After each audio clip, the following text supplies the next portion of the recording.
హైదరాబాద్ నల్లకుంటలోని శంకరమఠంలో శ్రీ ఆదిశంకరాచార్య జయంతి ఉత్సవాలు ఘనంగా జరిగాయి. ఈ సందర్భంగా జగద్గురువుకు విశేష పూజలు, అభిషేకాలు నిర్వహించారు.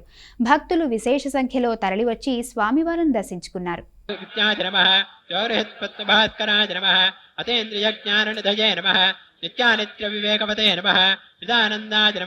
చిన్మయాత్మనే నమః పరకాయ ప్రవేశకృతే నమః అమానుషచరిత్రాఢ్యాయ నమః క్షేమదాయినే క్షమాకరాయ నమః భవ్యాయ నమః భద్రప్రదాయ నమః భూరిమహిమ్నే నమః విశ్వరంజకాయ నమః స్వప్రకాశాయ నమః సదాధారాయ నమః విశ్వవందమే నమః శుభోదయాయ నమః విశాలకీర్తయే నమః వాగీశాయ నమః సర్వలోకహితోత్సుకాయ నమః కైలాసయాత్రా సంప్రాప్త నమోళి ప్రపూడకాయ నమః కాంత్యాం శ్రీరక్రాడాఖ్యమంత్రస్థాపితదీకృతాయ నమః శ్రీరక్రాత్మతాడంకతోషితాం వామనోరథాయ నమః శ్రీ బ్రహ్మసూత్రోప